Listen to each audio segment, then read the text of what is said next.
إن الله وملائكته يصلون على النبي يا أيها الذين آمنوا صلوا عليه وسلموا تسليما. بسم الله يا الحمد لله الصلاة والسلام عليك يا رسول الله. بسم الله يا الحمد لله الصلاة والسلام عليك يا حبيب الله. بسم الله الحمد لله الصلاة والسلام عليك يا محمد رسول الله. اللهم صل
একটু সামনের দিকে চাপাই আসেন, সামনের খালি জায়গাটা পুরো করে দেন।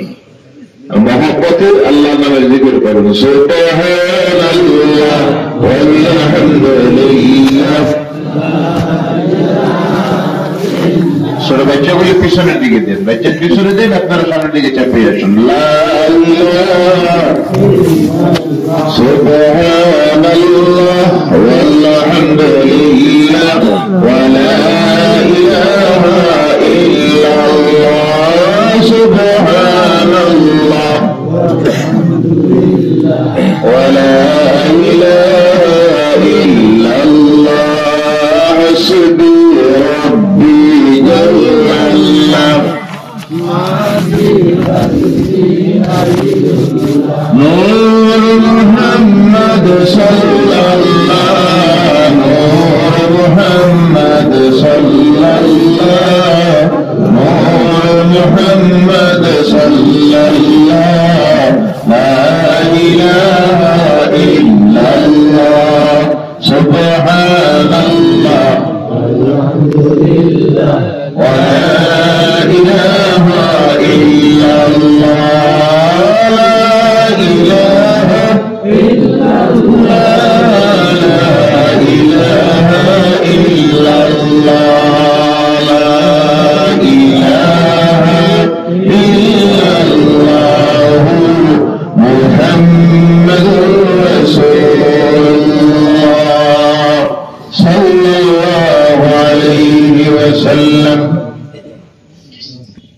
দক্ষিণ পূর্ব কদমতলা জামে মসজিদের বাৎসরিক আজিমুশান ওয়াজ এবং দোয়ার মাহফিলের সম্মানিত সভাপতি জনাব আব্দুল শুকুর সাহেব তৎসঙ্গে আজকের এই মাহতিমা অবনেরা মঞ্চ ভূমিষ্ঠ সম্মানিত মুরব্বিয়ানে কেরাম, সামনে উপস্থিত সম্মানিত মুরব্বিয়ান, অন্যান্য ধর্মাবলম্বী ভাই ও বোনেরা, সর্বপ্রথম মহান স্রষ্টা আল্লাহ সুবহানাহু ওয়া তাআলা লাখ কোটি শুকরিয়া আদায় করি যে আল্লাহ পাক রব্বুল ইজ্জত এমন এক মাহফিলে আমাদেরকে আসার বসার সৌভাগ্য নসিব করেছেন যে মাহফিল থেকে আল্লাহর রহমতের ফেরেশতা সরাসরি আল্লাহর আরশে আজিম পর্যন্ত ধারাবাহিক হিসেবে লাইন ধরে দাঁড়িয়ে আছে। বলেন সুবহানাল্লাহ।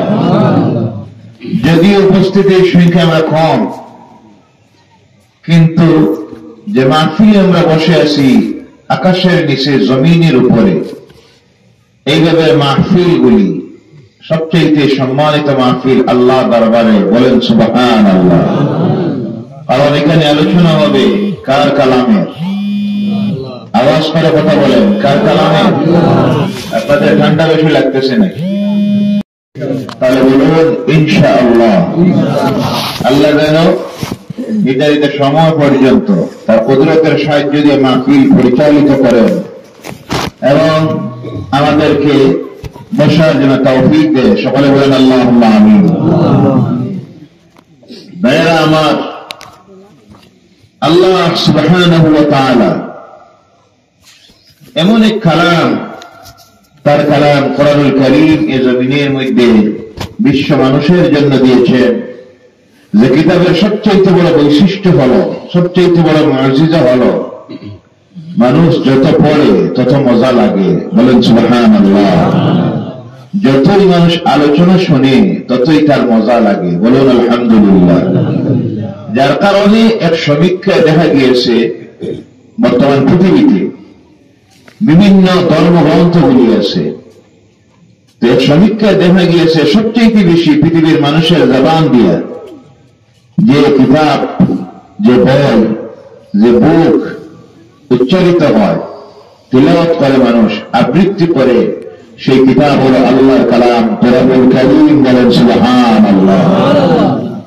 কারণ অন্যান্য ধর্মগ্রন্থগুলি বা বইগুলি মানুষ যখন পড়ে, একবার পড়ার পরে দ্বিতীয়বার পড়তে মন চায় না।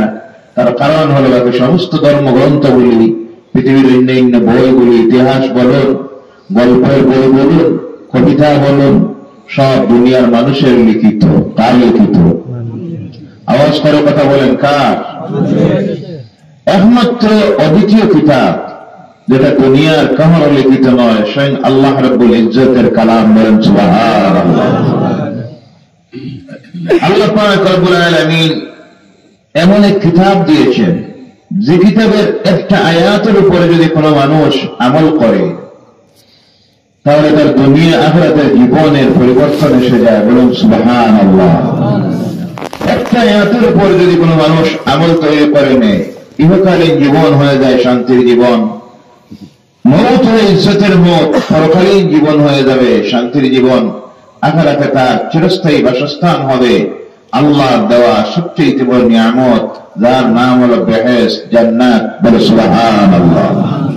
অনুরূপভাবে আল্লাহর কালাম কোরআনুল কারীমের একটা আয়াতের উপর যদি কেউ বিস্তারিত আলোচনা করতে যায় তাহলে এক রাত্রিতেও শেষ হবে না। সুবহানাল্লাহ বললেন না? যার নাজিল হওয়ার থেকে শুরু করে আলোচনা চলতেছে, আলোচনা হচ্ছে, দিনে হচ্ছে, রাত্রিতে হচ্ছে, দিবারাত্রি 24টি ঘন্টা চলতেছে, কিন্তু আল্লাহর কালাম কোরআনুল কারীমের আলোচনার শেষ হয় নাই। সুবহানাল্লাহ বললেন না? দুনিয়ার কোন মানুষের দ্বারা এই কিতাবের আলোচনা করে শেষ করা সম্ভব, যার জন্য আল্লাহ বলছেন قُلْ لَوْ كَانَ الْبَحْرُ مِدَادًا لِكَلِمَاتِ رَبِّي لَنَفِدَ الْبَحْرُ قَبْلَ أَن لأن تنفذ كلمات ربي ولو جئنا بمثله مددا الله أكبر আমার রাসূল আপনাদেরকে বলে দেন তারা যদি সমুদ্রের পানি খেয়ে যদি খালি বানিয়ে দেয় আর ওই গাছপালা যেগুলি আছে তা যদি কলম বানায় বানিয়ে যদি তোমার রবের আল্লাহর প্রশংসা আল্লাহর বর্ণনা বলি আল্লাহর কালাম কোরআনুল কারীমের যদি ব্যাখ্যা আলোচনা তারা লেখা শুরু করে সাহায্যের জন্য যদি এক সমুদ্রের পর সমুদ্রের পানিকে যদি খালি বানায় আর পৃথিবীর সমস্ত গাছকে যদি কলম বানায় লিখতে থাকে সাত সমুদ্রের পানি শেষ হয়ে যাবে গাছ নামের কলমগুলি শেষ হয়ে যাবে তারপর আল্লাহর কালামের আলোচনার লেখা শেষ করা সম্ভব হবে না সুবহানাল্লাহ বলেন এর নাম হলো কোরআনুল কারীম এই কোরআন থেকে আপনাদের সামনে একটা আয়াতে কারিমা তিলাওয়াত করেছি এর উপরে সংক্ষিপ্তভাবে আলোচনায় যাব ইনশাআল্লাহ বলেন ইনশাআল্লাহ ধৈর্য ধরে বসবেন যদি আমি কিছু জিজ্ঞাসা করি আপনারা জবাব দিবেন রাজি আছেন তো জি ঠিক কিনা ঠিক হাত তুলেন দুই হাত তুলেন তিন হাত তুলেন এইসব তাকবীর স্লোগান দেওয়া জানি না দিব না জি আর অধিকাংশ তো বক্তারা এমন এই সব করে ঘন্টার পর ঘন্টা কাটাইয়া দেয় আর দেওয়ার পরে শেষে গিয়ে হাত তুলেন আর তাকবীর বলেন ঠিক কিনা বেঠিক ডিমান্ড হলো 1 লক্ষ টাকা নাউযুবিল্লাহ বললেন না জি আছে না নাই কথা বলবেন পুরোটা কয় আমার দেশের প্রোগ্রামে 1 লক্ষ দেয় আপনারা ইচ্ছা করে নিবেন নাউযুবিল্লাহ বললেন না নাউযুবিল্লাহ বললেন না এই ওয়াজে কোনো কাজ দিবে কথা বলেন এই ওয়াজে মানুষের চরিত্রে আসর করবে কখনো না আমরা দাবি করি না ডিমান্ড করি না মানুষ যখন জিজ্ঞাসা করে যে গাড়ি ভাড়া কত টাকা পড়বে একটা আইডিয়া দে এতটুকু গাড়ি ভাড়া পড়বে 25,000 টাকা দিবেন প্রোগ্রাম করবো ওয়াজের মাহফিল 50,000 টাকা দিবেন 1 লক্ষ টাকা দিবেন 1.5 লক্ষ হইলে ডায়েরি করবো আলিম নামের কলঙ্ক বলে নাউযুবিল্লাহ আল্লাহ গরিব থেকে জাতিকে সমাজকে যেন হেফাজত করে হেদায়েত করে বলেন আল্লাহুম্মা আমিন তাছাড়া আমি 2টা প্রোগ্রামের মাঝে ক্যান্সেল করেছি আর 2টা প্রোগ্রাম বুকিং ছিল আমি ক্যান্সেল করেছি শুনলাম একটা নাম যখন দাওয়াত করা হয়েছে আমি বললাম রসুলের সামনে এত বড় বেয়াদবি যেটা করলো মুস্তাক রাসূল ভুল স্বীকার করলো না তওবা করলো না আমার রসুলের সামনে কত বড় কথা বললো গোটা ভারত বাংলার আলিমেরা ফতোয়া দিলেন যে ঈমান চলে গিয়েছে তওবা ওয়াজিব হয়েছে এরপরে তওবা করলো না ভুল স্বীকার করলো না আবার এর ওয়াজের মাহফিলে দাওয়াত দেওয়া হয় এমন নাট্য অনুষ্ঠানে আমি নাই জি হাস্য কৌতুক ডং তামসা জি আছে না নাই এশকে দুল্লাহ নাউযুবিল্লাহ বলেন এর কোন শব্দ আছে ইসলামে জি কথা বলেন আছে আইনজন মাইনজন জি নাউযুবিল্লাহ বলেন না ওয়াজের মাহফিল এরপরে কোনটা দেখা যায় দৌড়টি যায় মানুষ দড়িয়ে আনে আছে না নাই ওটা নাট্য অনুষ্ঠান নাউযুবিল্লাহি মিন যালিক এক শ্রেণীর পাগল মানুষ আমার সমাজে এখনো আছে ওই পাগলগুলির পিছনে দৌড়ায় আছে না নাই আল্লাহ এদেরকে হেদায়েত করে সকলে বলেন আল্লাহুম্মা আমিন কথায় শেষে এজন্য আমি সকল সংগঠনের আলিম উলামাদের প্রতি আমি মিডিয়ার মাধ্যমে অনুরোধ রেখেছি এইসব পাগল ছাড়ক হাস্য কৌতুক অভিনেতাগুলি দেশের মাহফিলে থাকবে আপনারা আলিম উলামারা সেই সব মাহফিল বয়কট করবেন নতুবা ওয়াজ মাহফিলের গুরুত্ব মাহাত্ম্য মর্যাদা সম্মান আগামী দিনে থাকবে অনেকে যুক্তি দেখায় হুজুর মানুষ জমানির লাগি কিছু কালেকশনের লাগি আমি বললাম ভাই এরা কেন আপনি তো বাংলাদেশের কার্যশালী দাওয়াত দেন শুনলাম একটা কার্যশালী আছে নাকি আরো কি আছে লক্ষ মানুষ জমবে চলচ্চিত্র জগতের অভিনেত্রীরা আছে উলঙ্গ নাচ দিবে গান দিবে খুলে ময়দানে মানুষ দাঁড়াইবে টিকিট 1,000 10,000 5,000 আছে না নাই পয়সা যদি আপনার নিয়ত হয় মানুষ জমানির নিয়ত হয় এগুলো কেন আরো তো অনেক অভিনেতা আছে, অভিনেত্রীরা আছে, হাস্যকৌতুক অভিনেতারা আছে, এদেরকে আনেন।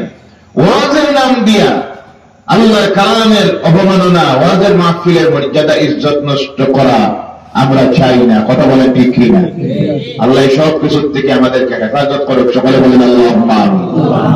আমরা চাই সঠিক আল্লাহর কালাম কোরআনের আলোচনা হোক, হাদিসের আলোচনা হোক। এতে মানুষ কম হইলে কোনো অসুবিধা আছে? যে মানুষ 1 লক্ষ হইলে মাহফিল আল্লাহ দরবারে কবুল হয়ে যাবে, আর 200-100 হইলে কবুল হবে না, এমন কোন দলিল আছে? 15-20 জন মানুষ বসে হতে পারে মাহফিল আল্লাহ দরবারে কবুল হয়ে যাবে। কথা ঠিক কিনা? আর হতে পারে লক্ষ মানুষ একত্রিত হবে, সেই দোয়া কবুল না হতে পারে, মাহফিল আল্লাহ দরবারে কবুল হতে পারে না। কারণ সবকিছু নির্ভর করে নিয়তের উপরে। কিসের উপরে? নিয়তের উপরে। আপনার নিয়ত সঠিক হতে হবে। এর জন্য বুখারী শরীফের 1 নম্বরের হাদিস কোরআনের পর যে কিতাবের মর্যাদা দেওয়া হয়েছে সেই কিতাবের নাম হলো বুখারী শরীফ। ওই বুখারী শরীফের 1 নম্বরের হাদিস ইমাম বুখারী রাহমাতুল্লাহি তাআলা আলাইহি উল্লেখ করেছেন, ইন্নামাল আমালু বিন্নিয়াত। মানুষের প্রত্যেকটা কাজ আল্লাহর দরবারে গ্রহণযোগ্য হওয়ার জন্য নির্ভর করে তার নিয়তের উপরে। কিসের উপরে? নিয়ত যেমন হবে সেইভাবে আল্লাহর দরবারে কবুল হবে। আপনার যদি নিয়ত হয় আমি নামাজ পড়তেছি, মানুষ দেখো, আমাকে নামাজে বলো, তাহলে ওই যে মানুষ নামাজে বলার জন্য আপনার নিয়ত ওইটাই শুধু হবে। ওই নামাজ পড়ে আল্লাহর দরবারে কোনো সওয়াব পাওয়া যাবে। আর নিয়ত কোনটা? মানুষ খুব নামাজি। আপনার নিয়ত যদি হয় একমাত্র আমি আমার রব আল্লাহর আদেশ পালনের জন্য, আল্লাহকে সন্তুষ্ট করার জন্য, জাহান্নামের কঠিন আযাব থেকে বাঁচার জন্য, দুজখের আযাব থেকে বাঁচার জন্য, কবরের আযাব থেকে বাঁচার জন্য, আমার রব আল্লাহর সন্তুষ্টি অর্জনের জন্য আমি নামাজ পড়তেছি, তাহলে ওই নিয়তের কারণেই নামাজ আপনার জন্য নাজাতের জরিয়া হয়ে যাবে। বলেন সুবহানাল্লাহ। এর জন্য নিয়ত হলো মূল। কোনটা? আমাদের নিয়ত আল্লাহ কবুল করেন আজকের এই মাহফিল। সকলে বলেন আল্লাহুম্মা আমিন। আল্লাহর কালাম কোরআনুল কারীম থেকে একটা আয়াতে কারিমা আপনাদের সামনে তিলাওয়াত করেছি। যে আয়াতটা হলো হযরত সুলাইমান আলাইহিস সালাম চিঠি লিখেছিলেন একজন রানীর কাছে। যে চিঠির উপরের মধ্যে লেখা ছিল, এই চিঠিটা প্রেরণ করা হচ্ছে সুলাইমান আলাইহিস সালামের পক্ষ থেকে, এবং তার উপরে লেখা ছিল, এটা 1 নম্বরের লাইনটা ছিল, যে লাইনটা ছিল সেটা ছিল বিসমিল্লাহির রহমানির রহিম। আমার ভাইরা, আল্লাহ রাব্বুল আলামিনের কালাম কোরআনুল কারীম, যে কোরআনুল কারীমের মধ্যে সূরা হলো 114টা। কতটা? 114টা। আয়াতের সংখ্যা হলো 6467টি আয়াত। কোরআনুল কারীমের পারার সংখ্যা হলো 30টা পারা, যাকে অধ্যায় বলা হয়। এই 6667টি আয়াতের মধ্যে একটা আয়াত হলো কোরআনুল কারীমের, যে আয়াতের নাম হলো, আমার সঙ্গে জবান মিলিয়ে পড়ুন, বিসমিল্লাহির রহমানির রহিম। কোরআনুল কারীমের মধ্যে এই আয়াত থেকে ব্যবহার করা হয়েছে 113টা সূরার আরম্ভণীর মধ্যে। সূরা হলো 114টা, কিন্তু 113টা আরম্ভণীর মধ্যে ব্যবহার করা হয়েছে বিসমিল্লাহির রহমানির রহিম। কোন আল্লাহর বান্দা যখন একবার বিসমিল্লাহির রহমানির রহিম জবান দিয়ে তিলাওয়াত করে, আল্লাহ পাক তার আমলনামায় 190টা নেকি লিখে দেয়। আর ধরে বলেন সুবহানাল্লাহ। কতটা? 190। অনুরূপভাবে 190টা গুনাহ আল্লাহ তার আমলনামা থেকে ডিলিট করে দেয়। আল্লাহর পক্ষ থেকে বান্দার প্রতি 190 বার রহমত নাযিল হয়ে যায়। বলেন সুবহানাল্লাহ। কারণ এর মধ্যে অক্ষর হইল 19টা। কতটা? 1 অক্ষর যখন পড়ে 10টা নেকি। আর দুনিয়ার কোন কিতাবে আছে? কি আছে? রামায়ণ, মহাভারত, গীতা, মনু, জিন্দাবেস্তা, দন্তশাহী, বিভীষক, অনেকগুলি। ভাইরা আমার, আল্লাহ রাব্বুল আলামিনের এই কালাম কোরআনুল কারীমকে 113টা জায়গার মধ্যে আল্লাহ পাক এই আয়াতটাকে উল্লেখ করেছেন। সূরা হল 114টা, কতটা? 113টার আরম্ভের মধ্যে এই আয়াতটাকে, বাক্যটাকে, শ্লোককে আল্লাহ ব্যবহার করেছেন। একটা সূরা আরম্ভের মধ্যে ব্যবহার করা হয় নাই, যে সূরাটার নাম হলো সূরা তাওবা। কোন সূরা? সূরা তাওবা আরম্ভের মধ্যে আল্লাহ পাক এই আয়াতটাকে ব্যবহার করলেন না। না করলার কারণ হলো এই সূরার মধ্যে আল্লাহ পাক রাগান্বিত হয়ে অবিশ্বাসী যারা আল্লাহর বিরোধিতা করে, আল্লাহর দ্বীনের বিরোধিতা করে, আল্লাহ রাসূলের বিরোধিতা করে, তাদের কঠিন আযাবের কথা আল্লাহ উল্লেখ করেছেন। যার জন্য আল্লাহ রাব্বুল আলামিন এই সূরার আরম্ভণীর মধ্যে এই বাক্যটাকে ব্যবহার করেন নাই। দেখা গেল সূরার সংখ্যা হলো 114, আর বিসমিল্লাহকে ব্যবহার করা হয়েছে 113টায়। কোরআনের সৌন্দর্যতা আছে। জি, সূরা 114 আর আয়াত বিসমিল্লাহ কতবার? কথা বোঝা যায় না? 113 বার। কোরআনের সৌন্দর্যতা নষ্ট হয়ে যায়। আল্লাহ পাক রব্বুল আলামিন তার কালামের সৌন্দর্যতা নষ্ট করতে চায় না। আল্লাহ রাব্বুল আলামিন তার কালামের সৌন্দর্যতা আল্লাহ নষ্ট করতে চান না। এর জন্য আল্লাহ রাব্বুল আলামিন কোরআনুল কারীমের অন্য আরেক সূরার মধ্যে গিয়া এই আয়াতটাকে 2 বার উল্লেখ করেছেন। বলা সুবহানাল্লাহ। 1 নম্বরে শুরু করতে গিয়া বলা হয়েছে বিসমিল্লাহির রাহমানির রাহিম, আর তার মধ্যভাগে গিয়ে আল্লাহ রাব্বুল আলামিন আবার উল্লেখ করেছেন, এটা হলো সুলাইমান আলাইহিস সালাতু ওয়াস সালামের পক্ষ থেকে বিসমিল্লাহির রাহমানির রাহিম। এই হলো 114 বার। কতবার? 114 বার। বলেন সুবহানাল্লাহ। কোরআনকে যখন শুরু করা হয়, করতে গিয়ে পড়তে হয় আর একটা বাক্য, যেটা হলো পূর্ণমার সঙ্গে আউযু বিল্লাহি মিনাশ শাইতানির রাজীম। ভাড়া চাইতে হয় আল্লাহর কাছে মরদুদ শয়তানের ওয়াসওয়াসাত থেকে। আর মানুষ যখন কোনো ভালো কাজের নিয়ত করে, তখন এই ভালো কাজ থেকে তাকে সরানির জন্য প্রত্যেকটা ভালো কাজের নিয়ত যখন করে, শয়তান দেখে এই ভালো কাজ করলে গুনাহ মাফ হবে আর এই মানুষ চলে যাবে আল্লাহর জান্নাতে। আর আমি চাই না, আমি জান্নাত থেকে বিতাড়িত হয়েছি, লানত প্রাপ্ত হয়েছি, আমি চাই না বেহেশতে যাও। তখন শয়তান ওয়াসওয়াসা দেয়। কি করে? ওয়াসওয়াসা দেয়। এর জন্য আল্লাহ রাসূল বলছেন, যখন তোমরা কোনো ভালো কাজের নিয়ত করবে, করতে গিয়ে শয়তান মারদুদের ওয়াসওয়াসা থেকে আল্লাহর কাছে পানা চাই নিও।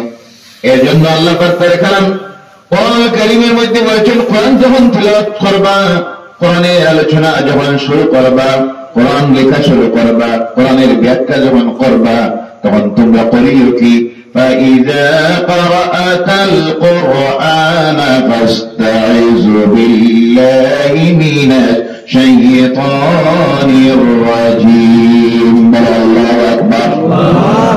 যখন তোমরা কোরআন পড়বা, তখন মরদুদ শয়তানের ওয়াসওয়াসাত থেকে আল্লাহর কাছে পানা চেয়ে নিও। বলুন সুবহানাল্লাহ।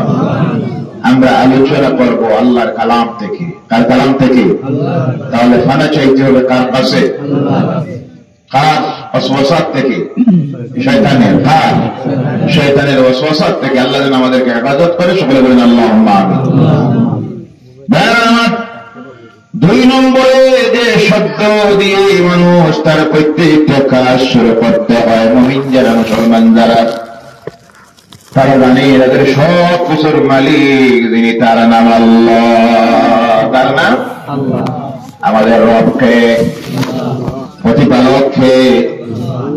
আমরা অপশ্বরবাদী নয়। একটা কথা মারাত্মক অনেক সময় একটা বল করে, বলে আমরা নাকি একশ্বরবাদী।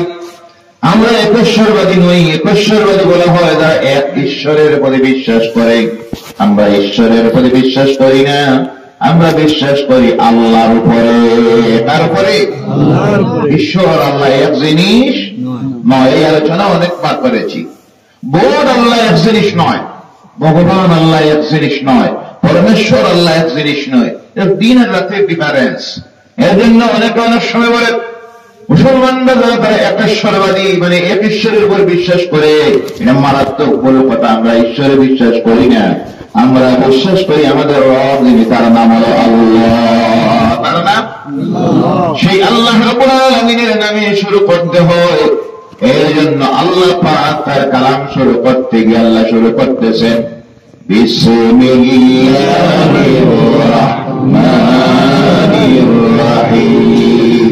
হাদিস শরীফের মধ্যে আসছে আল্লাহর হাবিব সাল্লাল্লাহু আলাইহি ওয়াসাল্লাম বলেন, আল্লাহর কোন বান্দা যখন বিসমিল্লাহ অথবা বিসমিল্লাহির রহমানির রহিম বলে কোন কাজ যখন শুরু করে, আল্লাহর রাতের জন্য দায়িত্ব হয়ে যায় সেই কাজটাকে কমপ্লিট করে দেওয়া।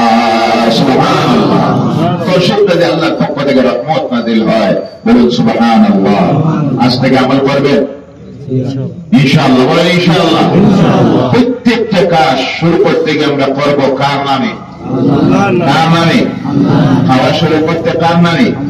আল্লাহর নামে। প্রত্যেকটা কাজ শুরু করবো আল্লাহর নামে। এই বিসমিল্লাহির রহমানির রহিমের সংক্ষিপ্ত ফজিলতের উপরে আজকে আলোচনা রাখবো ইনশাআল্লাহ। বলেন ইনশাআল্লাহ। আল্লাহ রাসূল সাল্লাল্লাহু আলাইহি সাল্লাম বলেন, তাফসীরে ইবনে কাসীরের মধ্যে আসতেছে, কিয়ামতের দিন যদি আল্লাহর কোন বান্দা আমলনামার মধ্যে 300 বার, কোন বইকার মধ্যে আসতেছে 3000 বার, কতবার? 3000 বার আল্লাহর কোন বান্দার আমলনামার মধ্যে লেখা থাকে বিসমিল্লাহির রাহমানির রাহিম।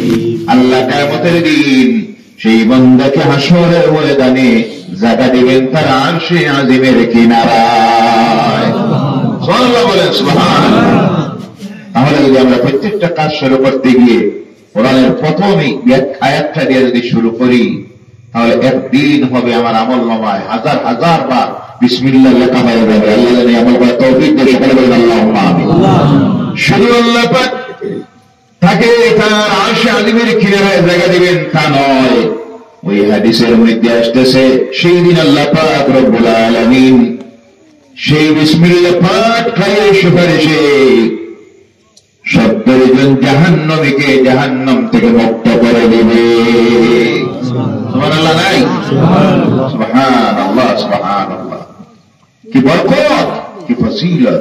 দয়া আমার এর বরকত ফজিলতের দিকে যদি যাই, তাহলে আমার দয়া আল্লাহ রাব্বুল আলামিন তার সৃষ্টির সর্বপ্রথম আল্লাহ যে জিনিসটাকে সৃষ্টি করলেন সেটা হলো কলম।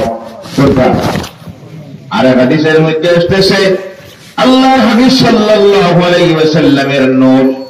দুই হাদিসের মধ্যে কোনো ব্যবধান নাই। সৃষ্টি বস্তু বলতে দেখে বোঝায় এর মধ্যে আল্লাহ 1 নম্বরের জিনিসটাকে সৃষ্টি করলেন, তার নাম হলো কলম।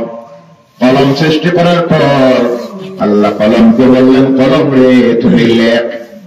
এই লেখ বলতে গিয়ে কলম সর্বপ্রথম যে বাক্যটা লিখেছিল সেই বাক্য হল বিসমিল্লাহির রাহমানির রাহিম। সুবহানাল্লাহ।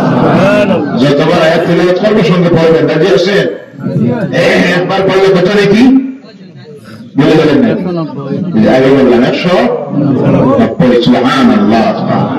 আজকের এই মাহফিল থেকে আমরা হাজার হাজার নেকি নিয়ে যাবো। রাজি আছেন? আল্লাহ তাওফীক দেয়। সকলে বলেন আল্লাহুম্মা আমিন। ঠান্ডায় বসবো আর খালি হাতে যাই, বইটা তো হইতে পারে না, লস হয়ে যায়। আমরা কি লস চাই? লস হোক চাই? আমরা সব সময় চাই লাভ হোক। কি হোক? লাভ হোক। এখানের লাভটা দশামায়িক দুনিয়ার পাওয়া নয়। এখানের লাভ হলো গুনাহ মাফ, নেকি পাওয়া, আখিরাতে নাজাত পাওয়া। আল্লাহ তাআলা তাওফীক দেয়। সকলে বলেন আল্লাহুম্মা আমিন।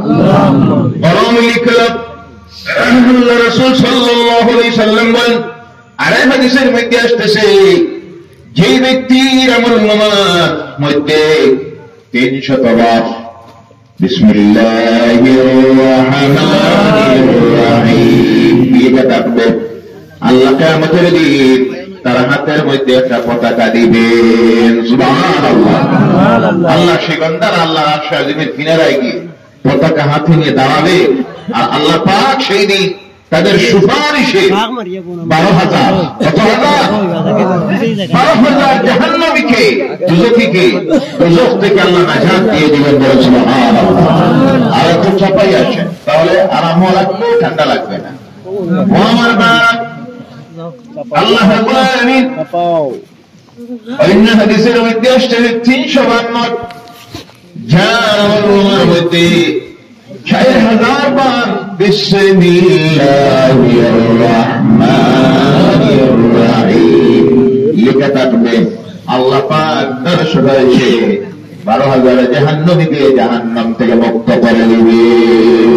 সুবহানাল্লাহ। থেকে এই আমলটা তৈরি করে নিবে। যে কাজ শুরু করতে যাবে সম্পূর্ণ যদি বিসমিল্লাহির রহমানির রহিম পড়া সম্ভব না হয়, কমপক্ষে পড়বেন বিসমিল্লাহ। কোনটা? ওযু করতে গিয়ে কি দিয়ে শুরু করতে হয়? আওয়াজ করে বলেন কি দিয়া? হাদিস শরীফের মধ্যে আল্লাহ রাসূল বলেছেন, যার ওযু নাই তার নামাজ নাই, আর যার ওযুর মধ্যে বিসমিল্লাহ নাই তার ওযু নাই। আজ থেকে আমল করবেন। আল্লাহ তাআলা তৌফিক দেয়। সবাই বলেন আল্লাহুম্মা আমিন। আমরা সাধারণত কিছু মানুষ আছে ওযু করতে রান্না করে বিড়ি টাড়িটা নিয়ে আসে না, এখন বিড়ির সংখ্যা কমছে কিছু। জি, ওযু করতে আমি বিড়ি না মিসাক। কোনটা? মিসাক। অনেক কাছে দেখবেন ওযু করতে গিয়ে ওযু চলছে, গল্প চলছে। জি, আল্লাহ কোনো বান্দা যখন ওযু করতে যায়, আল্লাহ 4 জন ফেরেশতা তার উপরে আল্লাহর রহমতের একটা চাদর ধরে। সুবহানাল্লাহ। যখন আল্লাহর বান্দা ওযু করা অবস্থায় একবার কথা বললো দুনিয়ার কোন কথা, একজন ফেরেশতা এক কোণা ছেড়ে দেয়, আরেকটা কথা বললো আরেক কোণা ছেড়ে দেয়, আরেকবার ওযু করতে গিয়ে কথা বললো আরেক কোণা ছেড়ে দেয়। 4 নম্বর বার যখন কথা বলে আল্লাহর রহমতের ফেরেশতার উপর থেকে রহমতের চাদরটা সরাইয়া দেয়। আর ওযু করতে গিয়ে যখন বিসমিল্লাহ বলে শুরু করলো, প্রত্যেকটা অঙ্গ তো করতে গিয়ে বলে বিসমিল্লাহ। কোনটা? কোনটা? পুরো দুনিয়ার কথাবার্তা না বলে যখন ওযু করলো, সঙ্গে সঙ্গে আমার আল্লাহ রহমতের ফেরেশতা যে চাদর ধরা অবস্থায় থাকে, বান্দার ওযু শেষ মাত্র আল্লাহর কাছে দোয়া করে, আল্লাহ তোমার এই বান্দার জীবনের সমস্ত গুনাহ সগীরা তুমি মাফ করে দাও। যখন ওযু করলো, সঙ্গে সঙ্গে আল্লাহ রাব্বুল আলামিন ওই বান্দা বান্দির আমল-নামার জীবনের গুনাহ সগীরাগুলো মাফ করে দেয়। সুবহানাল্লাহ। সুবহানাল্লাহ। ও আমার ভাইরা, এই ব্যাখ্যা মধ্যে আসতেছে সারা কোরআনুল কারীমের মধ্যে আল্লাহ পাক যে আলোচনা করেছেন, দুনিয়ার এক নিম্ন ধর্মগ্রন্থে যে আলোচনা আল্লাহ করেছেন তাওরীত, জবুর, ইনজিল, সব আল্লাহ যে কিতাবের মধ্যে ঢুকিয়ে দিয়েছেন, এর নাম হলো কোরআন। এর নাম এই জন্য কোরআনের আরেক নাম হলো উম্মুল কিতাব, কিতাবের মা। আর সারা কোরআনে আল্লাহ যে আলোচনা করেছেন তাফসীরের মধ্যে আসতেছে, আল্লাহ সমস্ত কোরআনের এক সূরার মধ্যে ঢুকাইয়ে দিয়েছেন, যে সূরার নাম হলো সূরা আল ফাতিহা। সুবহানাল্লাহ। এই জন্য মুমিন যারা তারা রোজ 5 বার, কমপক্ষে 38 বার, কতবার? 38 বার। আওয়াজ করে বলেন কতবার? 38 বার। 38 বার তার রব আল্লাহর সামনে দাঁড়াইয়া সূরা ফাতিহা পড়ে। বলেন সুবহানাল্লাহ। সুবহানাল্লাহ। ফজরের সময় 4 বার। কয়বার? 4 বার পড়েন আপনারা। এটা ঠান্ডার মাঝে। জি, আরে এই ঠান্ডায় কষ্ট করলে এর বদলা আছে না নাই? আছে। কবরে, দুনিয়ায়, হাসরে, বিছানে, পৌঁছাতে ফজরের সময় 4 বার, জুমার সময় 12 বার। কতবার? শুক্রবার হইলে সুরের পরিবর্তে জুম্মায় 2 বার। জি, ঠিক আছে। জুমার নামাজ 2 রাকাত। বুঝলেন না কথা আপনারা? জুমার নামাজ 2 রাকাত। আরে তিরিপুরা কয় রাকাত? চিন্তা করছেন জুমা নাই নাকি? না আছে। কত রাকাত? 2 রাকাত। কমপক্ষে 12 রাকাত। কমপক্ষে মনে থাকবো জোরের পরিবর্তে এসেছে কমপক্ষে 12 রাকাত। যদি সম্ভব হয়, আমাদের মধ্যে অনেক আছি আমরা মনে মনে করি শুক্রবারে শুধু পড়তে হয় তাহিয়াতুল ওযু দুখুল মসজিদি, এটা শুধু শুক্রবারের জন্য নয়। আবার একটা বল করে আমার সমাজের মানুষ অনেক সময় দেখবেন ওযু করে গিয়ে মসজিদে বসে আছে, আজানের অপেক্ষা করে, আজান হলে পরে এরপরে শুক্রবারে তাহিয়াতুল ওযু পড়েন, দেখলে মসজিদ পড়েন না। এটা মারাত্মক ভুল, এটা অর্থের সঙ্গে কোনো সম্পর্ক নয়। আল্লাহ রাসূলের আমল ছিল যখনই আল্লাহ রাসূল ওযু করতেন সঙ্গে সঙ্গে 2 রাকাত নামাজ পড়তেন, যে নামাজের নাম হলো তাহিয়াতুল ওযু। শুধু 3 ওয়াক্ত ব্যতীত সূর্যোদয়ের সময়, ঠিক দুপুরের সময় আর সূর্য ডোবার সময়, এই 3টা টাইম বাদ দিয়ে যখনই আপনি ওযু করবেন 2 রাকাতে নামাজ পড়বেন, আমার রাসূলের সুন্নাত। আল্লাহ যেন আমল করে তৌফিক দেন, আল্লাহুম্মা আমিন। আল্লাহ রাসূলের আমল ছিল যখনই মসজিদের মধ্যে গিয়ে ঢুকতেন, এখানে অর্থের প্রয়োজন নাই, আজানের দরকার নাই। আল্লাহ রাসূল যখনই মসজিদে গিয়ে ঢুকতেন বসার আগে 2 রাকাতে নামাজ পড়ে বসতেন, যে 2 রাকাতের নাম হলো তাহিয়াতুল মসজিদ। মনে থাকবো? আমরা ভাবি যে শুধু শুক্রবারে পড়া লাগে না, শুক্রবারে পড়বেন, সব তো বেশি। যখন মসজিদে ঢুকবেন বসার আগে, মনে থাকবো নাকি? বসার আগে 2 রাকাত পড়ে বসবে। ভাইয়েরা আমার, তাছাড়া হলো জুমার নামাজ কমপক্ষে পড়তে হয় 12 রাকাত। কত রাকাত? 12 রাকাত। এখন আধুনিক যুগ, এখন কমসে কমিয়ে হয়েছে 2 রাকাত। 2 রাকাত। আরে আফসোস লাগে আমার, আমি যেখানে জুমার নামাজ শুধু পড়াই কমপক্ষে 1000-এর মতো মানুষ মুসল্লিরা হয়।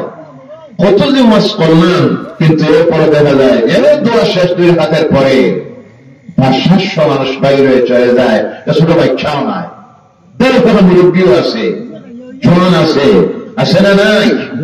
মাত্র 2 রাকাত নামাজ পড়েন।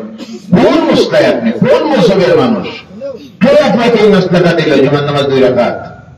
এই কাজটা করবেন না। কত মারাত্মক ভুল আপনি করতেছেন।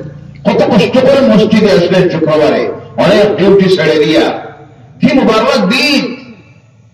ভাইয়েরা আমার, কমপক্ষে পড়বেন কত রাকাত?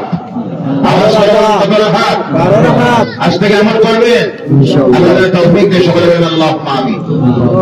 এই যুগের সময় 12 বার, আসরের সময় 8 বার, মাগরিবের সময় 7 বার, এশার নামাজে হলো 12, উতরের নামাজে হলো 5। কমপক্ষে মুমিন যারা আল্লাহর বান্দা বান্দীরা, তার রব আল্লাহর সামনে দাঁড়াইয়া 38 বার পড়ে সূরা আল ফাতিহা।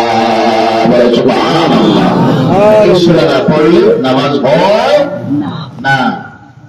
কারণ আমাদের এই সূরা কেন আল্লাহ উম্মত মুহাম্মদকে 38 বার পড়ার সুযোগ করে দিলেন? কারণ হলো গোটা কোরআনুল কারীমের মধ্যে যা আছে আল্লাহ এই সূরার মধ্যে সব দেখাইয়া দিয়েছেন। সুবহানাল্লাহ। মুফাসসিরিনে কেরাম লিখতেছেন, এই সূরার মধ্যে আল্লাহ যা কিছু ঢুকাইয়া দিয়েছে, যা আলোচনা করেছেন, সমস্ত কিছু কোরআনের একটা আয়াতের মধ্যে আল্লাহ ঢুকাইয়া দিয়েছেন, যে এই আয়াতের নাম হলো পূর্ণমার সঙ্গে বিসমিল্লাহির রাহমানির রাহিম। কারণ এই আয়াতের মধ্যে আল্লাহ সবচাইতে, আল্লাহ নামের পরে যে 2টা নাম সবচাইতে সম্মানী, আল্লাহর কাছে গ্রহণযোগ্য যে 2টা নাম, আল্লাহর বান্দা বান্দীরা যখন নেয়, যত বড় গুনাহগার হোক না কেন, আল্লাহর রহমতের দরিয়ায় জোশ মেরে দেয়। আল্লাহ সঙ্গে সঙ্গে তার বান্দা বান্দির ডাকের মধ্যে সাড়া দিয়ে দেয়। এই 2 নাম হলো রহমান রাহিম। ইয়া রহমান ইয়া রাহিম বলে যখন ডাকতে, যত বড় গুনাহগার হোক না কেন, আল্লাহর তার ডাকে সাড়া দিয়া একবার ডাক দেয়, আর আল্লাহ 70 বার জবাব দিয়ে বলে, ইয়া আব্দি লাব্বাইকা ইয়া আব্দি, ও আমার বান্দা আমি হাজির। সুবহানাল্লাহ। এই 2 নাম আছে বিসমিল্লাহ, আছে না নাই? ইয়া রহমান ইয়া রাহিম। যখন আল্লাহকে দোয়া করবেন, মুনাজাত করবেন, এই 2 নাম ধরে, আল্লাহর সিফাতি নাম ধরে আল্লাহকে ডাক দিবেন, কারণ এই নাম ধরে ডাক দেওয়া মাত্র আল্লাহ রহমতের দরিয়ায় জুস মারে, আল্লাহ সেই বান্দার ডাকে সাড়া না দিয়ে পারে না, বলে সুবহানাল্লাহ।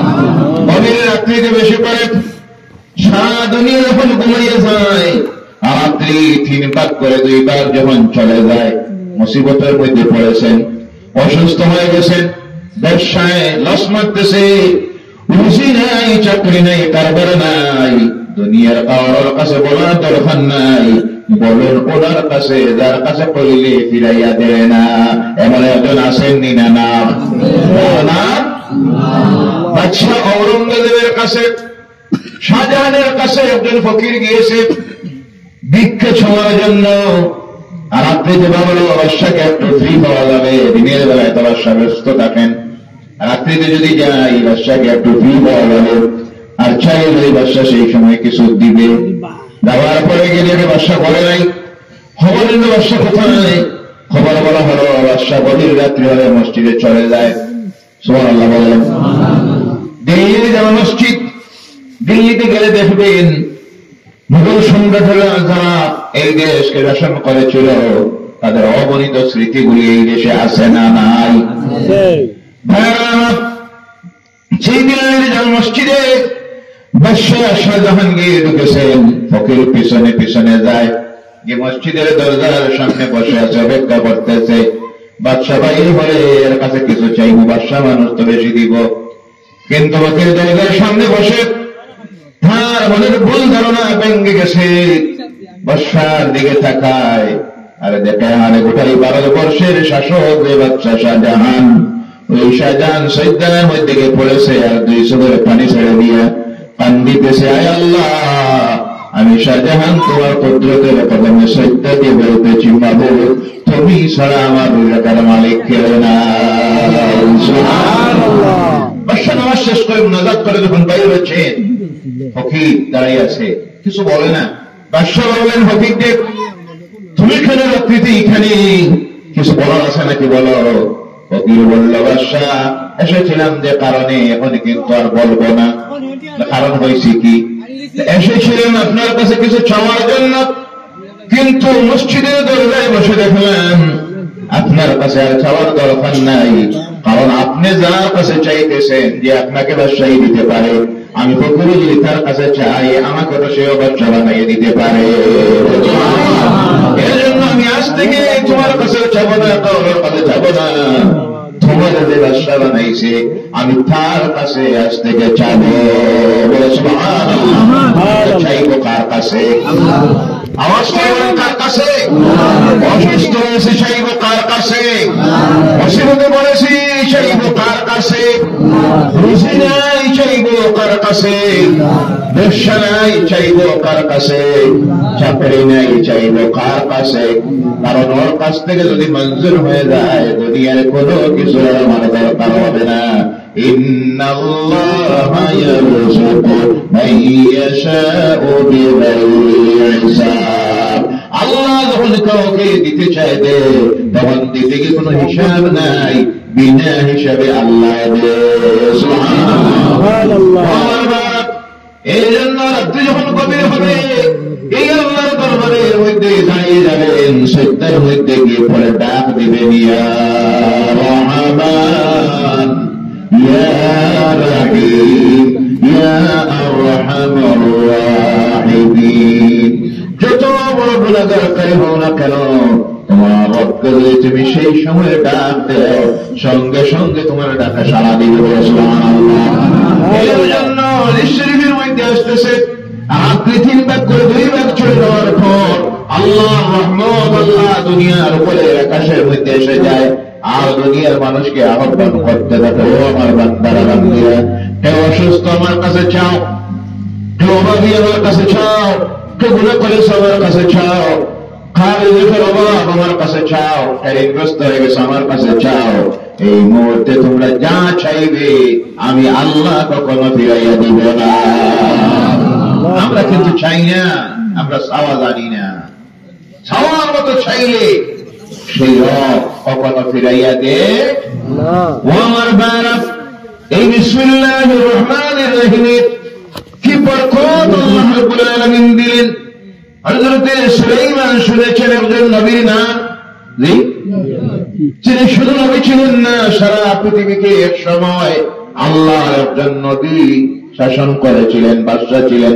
সারা পৃথিবীর বাদশা আল্লাহ গড়ে বানিয়ে দিয়েছিল, সঙ্গে নবুয়তের দায়িত্ব দিয়েছিল। তিনি ছিলেন হযরতে সুলাইমান আলাইহিস সালাম। শুধু তা না, তিনি পাখির ভাষা বুঝতেন, বাতাসের ভাষা বুঝতেন, জিন্নাতের ভাষা বুঝতেন, গাছপালার ভাষা বুঝতেন, ফেরেশতার ভাষা বুঝতেন, দুনিয়ার মানুষের ভাষা বুঝতেন। অর্থাৎ আল্লাহর সৃষ্টি জগতের কুল মাখলুকের আশাবের জ্ঞান আল্লাহ যে নবীকে দিয়েছিল, তিনি হলেন হযরত সুলাইমান আলাইহিস সালাম। সুবহানাল্লাহ। সেই সুলাইমান কোন সময় যখন প্রয়োজন হতো উনি সারা পৃথিবী জুড়ে ঘুরতেন। এইগুলোর একটা আসন ছিল ওনার। যখন প্রয়োজন, সেই সময় তো প্লেন নেই, রকেট নাই, তখন যখন ঘোরার প্রয়োজন হতো আল্লাহ দয়ালের একটা আসন ছিল, তিনি সেই আসনের উপরে গিয়ে বসতেন আর বসে বলতেন পূর্ণমার সঙ্গে বিসমিল্লাহির রাহমানির রাহিম। সঙ্গে সঙ্গে ওই আসনটা ওনাকে নিয়ে দুটো রানা করত। 1 মিনিটের ভিতরে সারা পৃথিবী পরিভ্রমণ করে সুলাইমান চলে আসতেন। বিসমিল্লাহ পাওয়া আসলে নাই।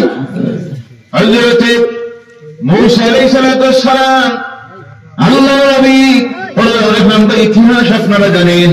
ফেরাউনি শক্তি রেখে দুনিয়ায় বাঁচতে যাওয়ার, মারে যাওয়ার সিদ্ধান্ত নিল। হযরত মূসা আলাইহিস সালামের মা ওনাকে বাঁচানোর জন্য জন্ম হওয়া মাত্র একটা ছোট্ট নৌকা তৈরি করলেন, আর ওর মধ্যে ছুড়ে দিয়া নদীর জল দিয়ে ভাসাইয়ে দিলেন। দিতে গিয়ে তাফসীরের মধ্যে আসতেছে, যখন ছাড়লেন, ছাড়তে গিয়ে বললেন আল্লাহ তোমার কুদরতের আকার আওয়ালা করলাম, আর জবান দিয়ে তখন বললেন বিসমিল্লাহির রাহমানির রাহিম। আল্লাহ রাব্বুল আলামিন সেই বিসমিল্লাহর বরকতে মূসাকে নিয়ে তুলল ফেরাউনের ঘরে। সুবহানাল্লাহ। সেখানে লালিত হলেন, ফলিত হলেন অনেক লম্বা ইতিহাস। এরপরে যখন ফেরাউনের সামনে আল্লাহ দ্বীনের দাওয়াত নিয়ে গেলেন, অনেক লম্বা ঘটনা। তারপর ওনার হাতে একটা মানুষ মারা গেল, তিনি মারার নিয়তে মারেন নাই, অত্যাচার করতেছে। সংখ্যা গুরু, সংখ্যা লঘু, তৃপ্তি সম্প্রদায়ের মানুষ, তৃপ্তি সম্প্রদায়ের একটা মানুষকে অন্যায়ভাবে মারতেছে। দেখে মিশার মিজাজ গরম হয়েছে, বাম হাতে ঝগড়া দাঙ্গানির জন্য বাম হাতে দিচ্ছেন একটা দাপ্তর, মানুষটা মারা গেছে। রাষ্ট্রীয় আইনে গ্রেফতারি পরোয়ানা জারি করা হলো। আল্লাহ বললেন তুমি এই দেশটা ত্যাগ করো। রওনা করেছেন। 7 দিনের ক্লান্তির পর বিশ্রাম নেওয়ার জন্য একটা গাছের কিনারার মধ্যে গিয়ে বসেছেন। যেখানে যান সেখানে সমস্যা, মেয়ের পক্ষে ধরে থাকে, ওই মেয়ে দেখলে তারা বরদাস্ত করতে পারে। তিনি দেখেন অগণিত যুবকেরা, পুরুষেরা এসেছে, সামনে একটা খোয়ার উপরে একটা ডাকনি, প্রত্যেকে আয় আইয়া ডাকনিটা সরায়, তাদের নিজের পালিত জন্তুগুলিকে পানি পান করায় লইয়া যায়। দেখতে আছেন তিনি 2টা মেয়ে দূরে দাঁড়াইয়া আছে। এরপরে সব চলে গেল, খোয়ার উপরে ডাকনি লাগাই দিয়া 2টা মেয়ে অনেক কষ্ট করতেছে, খোয়ার উপরে ডাকনি সরাইতে পারে না। তিনি দেখলেন আমি যাই, একটু সাহায্য করি তাদেরকে। তিনি গেলেন, যে বাম হাত দিয়ে খোয়ার উপরে ডাকনি ধরে দূরে নিক্ষেপ করে দিলেন। সুবহানাল্লাহ। যে ডাকনি চলতে গিয়া কমপক্ষে 40 জন সুপুরুষের, যুবক পুরুষের প্রয়োজন হয়। কতজনের? 40 জনের। মূসা আলাইহিস সালাম বাম হাতকে ধরছেন, আর ধরতে গিয়ে তিলাওয়াত করলেন বিসমিল্লাহির রাহমানির রাহিম। 2টি যুবক মহিলা, যুবতীরা অবাক হয়ে যায়, সেই যুবক এত শক্তি তার, বাম হাত দিয়ে ধরে খড়বড়ের ডাকনি ধরে নিক্ষেপ করে দিল। তিনি সরাইয়ে দিয়ে আবার গাছের কিনারায় গিয়ে বসে রয়েছেন। 2 জন মেয়ে চলে গেছে পরে। যাওয়ার পর আমাদের পিতা বৃদ্ধ মানুষ বললেন, ও মায়েরা, আজকে তো তাড়াতাড়ি গেল, তাড়াতাড়ি ফিরে আসলা, কিভাবে তোমরা জলপান করাইলে? বলল, আব্বা, একজন যুবক পথ থেকে একটু দূরে একটা গাছের কিনারার মধ্যে বসে আছে। দেখতে গিয়ে বোঝা যায় মানুষটা মুসাফির লাগে, চেহারার চুলে ময়লায় বোঝা যায় কয়েকদিনের খাবার হয়েছে না। তখন তিনি বললেন, যা এই যুবককে গিয়ে বলো সে যেন আমার ঘরে আজকে মেহমান হয়ে যায়, তার দাওয়াত নিমন্ত্রণ আমার ঘরে চলে গেছেন। ওই যিনি দাওয়াত দিতেছেন তিনি হলেন আল্লাহর নবী। বলে সুবহানাল্লাহ। দুইজন নিয়ে গেলেন, গিয়ে বললেন, যুবক বাড়িতে আমাদের একজন বাবা আছেন, বৃদ্ধ মানুষ, তিনি বলেছেন তোমাকে নেওয়ার জন্য দাওয়াত।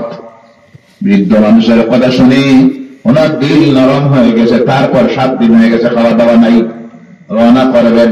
তখন ওই দিন আগে রওনা করেছে। হযরত সুলাইমান বলেন, ও যুবতী মেয়েরা, তোমরা আগে গেলে হবে না, পিছনে যাও। কোন দিকে যাও? পিছনে যাও। তারা বলে, কেন? আমরা যদি আগে না যাই আপনাকে রাস্তা বলে দেবে কে? তিনি বলেন, রাস্তা বাতাইয়া দেওয়ার মালিক হলেন আল্লাহ। বলে সুবহানাল্লাহ। সেটা পথ দেখানোর মালিক কে? হেদায়েতের মালিক কে? তোমরা যদি আগে যাও, অসুবিধা আছে আমার। অসুবিধাটা কি? তিনি বললেন, অসুবিধাটা হলো তোমরা যেমন আমার আগে হাঁটতেছ, হাঁটতে গিয়ে তোমাদের পায়ের গোড়ালির উপরের কিছু অংশ বাইর হয়ে যায়, আর আমার চোখের দৃষ্টি কোনো সময় পড়ে যায়। তাই আমার ভয় হয় কিয়ামতের দিন আল্লাহ যদি জিজ্ঞাসা করে, মুসা ওই অপরিচিত 2জন যুবতী নিয়ে তোর সামনে গিয়েছিল, আমাদের গোড়ালির উপরের অংশ যেটা তোমার জন্য দেখা ছিল হারাম, তুমি দেখাছিলে, কিয়ামতের দিন আমি আল্লাহর কাছে জবাব দিতে পারবো না। এর নাম হলো আল্লাহর ভয়। আর ভয় আজকে আমাদের সমাজে এক শ্রেণীর যুবকেরা আছে, চরিত্র এত নিচের অংশে দেখবেন কলেজের সামনে গিয়ে দাঁড়িয়ে থাকে সকালবেলায়, ক্লাস শুরু হওয়ার আগে, কলেজ ছুটি হওয়ার সময়, আছে না নাই? এতিমের মতো তাকাইতে থাকে। অন্যের ঘরের মেয়েরা, ছাত্রীরা কলেজ থেকে, ইউনিভার্সিটি থেকে, হাই স্কুল থেকে, হায়ার সেকেন্ডারি স্কুল থেকে যখন বাইর হয়, এক শ্রেণীর চরিত্রহীন বেহায়া কুত্তার মতো চরিত্র অন্যের মেয়েদের দিকে তাকায় আর ইফতিলিং করে, খারাপ মুক্তি করে, আছে না নাই? অন্যের বোনের মেয়ের ফটো তুলে এরপরে সেটা সোশ্যাল মিডিয়ায় ভাইরাল করে, হুমকি চুমকি দেখায় যে আমার সঙ্গে বিবাহ না দিলে এই কর্ম সেই কর্ম ভিডিও ভাইরাল করে দিব। এইগুলো চরিত্রহীন, আছে না নাই? আল্লাহ শয়তানগুলিকে হেদায়েত করেছে, বলবেন আল্লাহুম্মা আমিন। এদের কারণে অনেক সময় দেখা যায় ভদ্র করে মেয়েরা কলেজ জীবনে, ইউনিভার্সিটিতে আর যাইতে চায় না, মান সম্মান ইজ্জতের রক্ষার্থে। কথা ঠিক কিনা? আল্লাহ আমার ভাইয়ারা, যুবকেরা যারা এই চরিত্রের আল্লাহ রক্ষা করে দেয় কি, একবার চিন্তা করবেন, আপনার ঘরে আপনার মা আছে, বোন আছে, মেয়ে আছে, এদের প্রতি যদি কেউ এইভাবে কোন দুর্ব্যবহার করে, আপনার কতটুক দুঃখ লাগবে, কতটুক খারাপ পাবেন। অন্যের ভদ্র ঘরের মেয়ে স্কুলে যাচ্ছে, কলেজে যাচ্ছে, ইউনিভার্সিটিতে, আর তুমি কুত্তার মতো তার পিছনে ছুটতেছ, এটা তো তোমার চরিত্র হতে পারে না। তুমি মুসলমানের আওলাদ, কথা ঠিক কিনা? তোমার দায়িত্ব হলো এদের নিরাপত্তা দেওয়া। সুবহানাল্লাহ বলেন।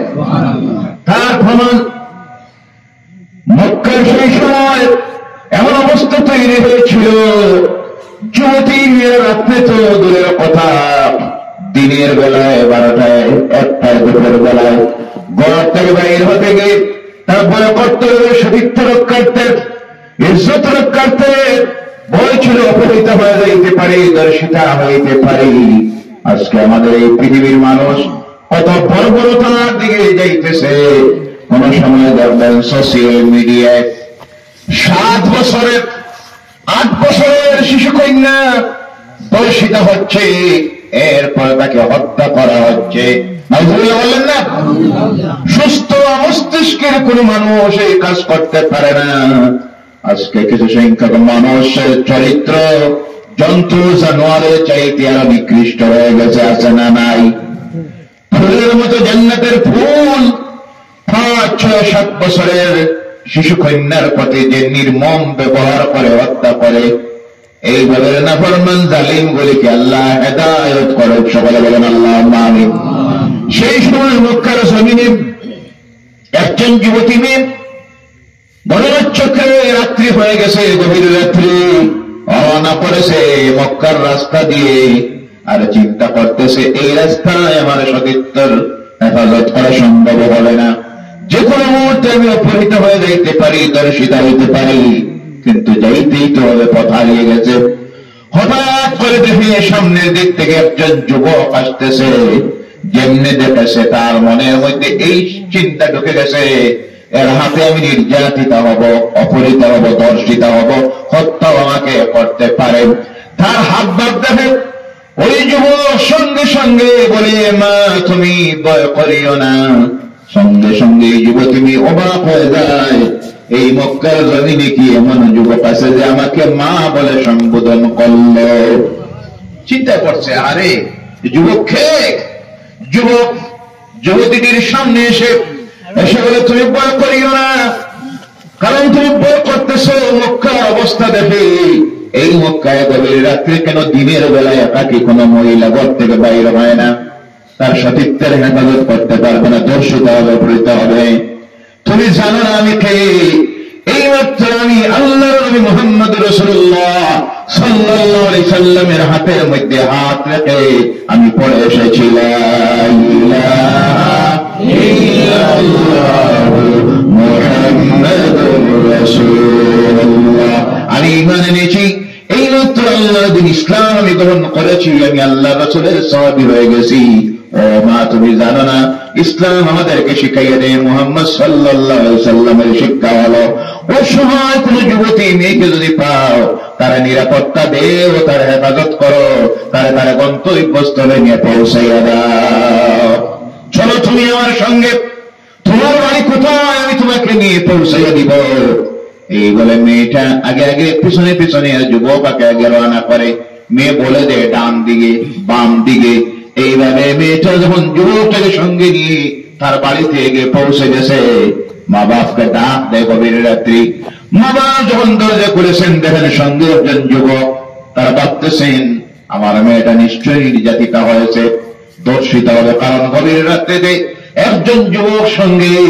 এই চিন্তা যখন করতেছেন, মেয়েটা তার মা বাপকে বলে, ও আমার আম্মা, আপনারা চিন্তা করবেন না, এই যুবক মক্কার সাধারণত অন্যান্য যুবকের মতো যুবক নয়, এর ধর্ম হল ইসলাম, সে হল মুসলমান, আর সে হল মুহাম্মদ রাসূলুল্লাহর সঙ্গের সাথে সাহাবী।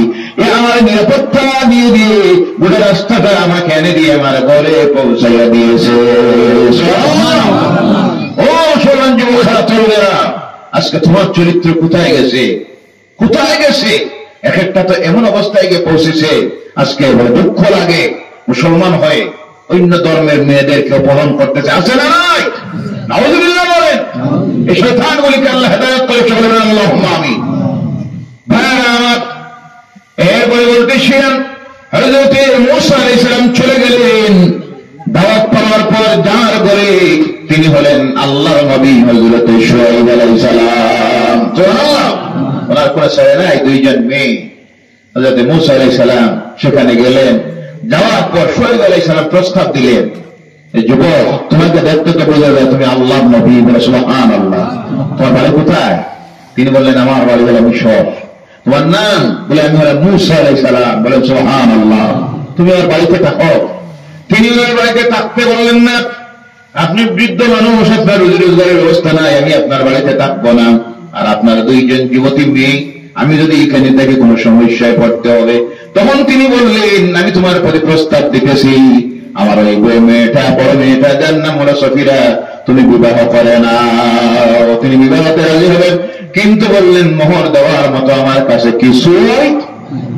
তিনি তখন বললেন, মোহরের ব্যবস্থা আমি করে দিতেছি। বলে কিভাবে আপনি ব্যবস্থা করে দিবেন?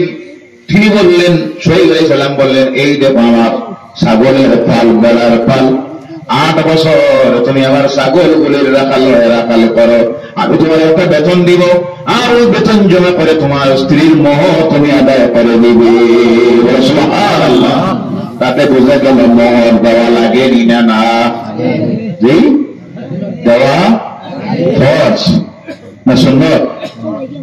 জি, আপনাকে জানা আছে, জবাব দিতেছে নাম ফরজ করলে দেওয়া লাগবে, নামাতি আর ওইকে মাফ হয়ে যাইব। মোহর দেওয়া ফরজ। কোরআনুল কারীমে আল্লাহ বলছেন,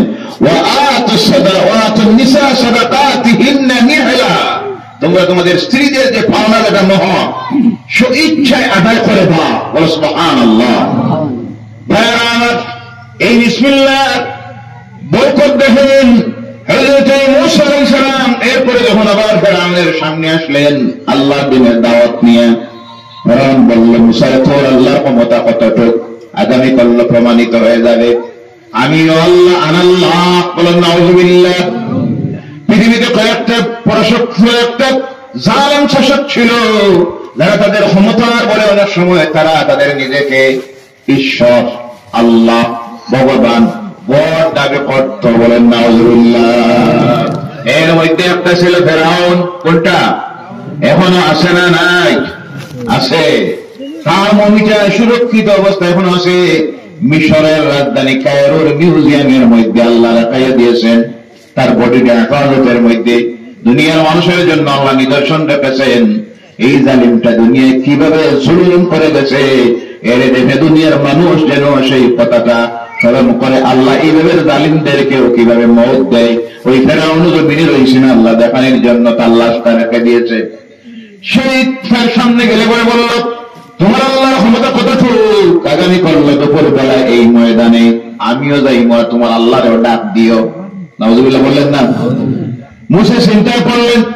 আল্লাহ বলেন, লা তাহজান, তোমার চিন্তা করার প্রয়োজন নাই, সময় আসলে আমি ব্যবস্থা করব। এবার পরের দিন ফেরাউন গিয়ে হাজির হয়েছে তার সঙ্গে অগণিত জাদুকর নিয়ে, জাদুবিদ্যায় পারদর্শী সেই সময়ের তার সঙ্গে। বলেন মুআযযামের কাছ থেকে গেল শিশু ইসলামের কাছে, শিশুর হাত থেকে গেল সুলাইমান আলাইহিস সালামের হাতে। ধারাবাহিকতা একজন নবীর হাত থেকে আর একজন নবীর হাতের মধ্যে যায়, গিয়ে গিয়ে সেটা পৌঁছে গেল শুআইব নামের নবীর হাতে। শুআইব আলাইহিস সালাম যখন তার মেয়েকে সুলাইমানের সঙ্গে মূসার সঙ্গে বিবাহ দিলেন, দিয়ে যখন বিদায় দিতেছেন কিছু উপহার সামগ্রী তিনি সঙ্গে দিলেন। এর মধ্যে ছিল একটা লাঠি, সেই লাঠি মূসার হাতের মধ্যে থাকত।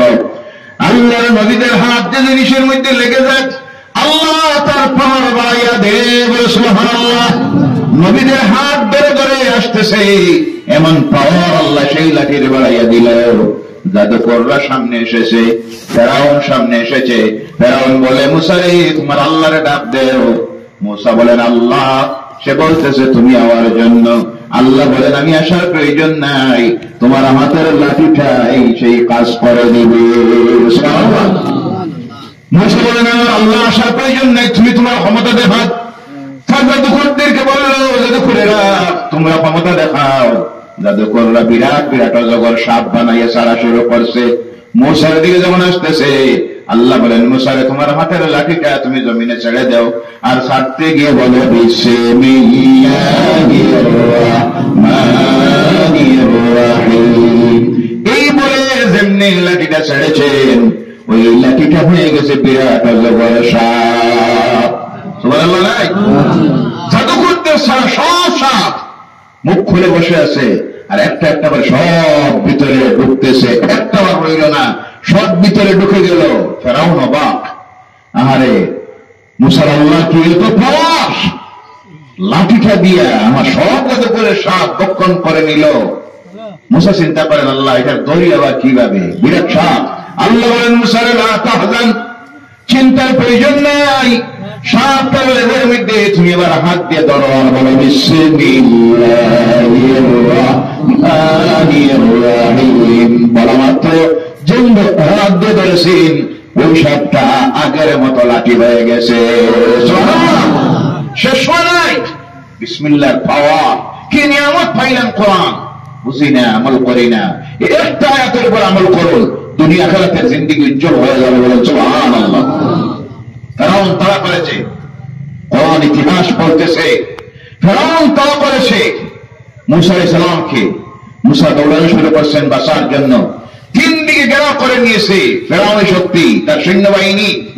মূসা চিন্তা করেন, আল্লাহ ধরা পড়ে গেছি, তিন দিকে ফেরাউন আর তার সৈন্যের সামনে নীল নদ, যে নীল নদ আজও প্রবাহিত হচ্ছে মিশরের মাঝে দিয়া। সামনে জমানা পড়েছেন। আল্লাহ বলেন, চিন্তার কারণ নাই রে মূসা। ও মূসা, তোমার হাতে তো সেই লাঠিটা আছে, ওই লাঠিটা তুমি নদীর মধ্যে ছেড়ে দাও, আর ছাড়তে গিয়ে শুধু বড় বিসমিল্লাহির রহমানির রহিম এই বলে লাঠি ছাড়ছেন।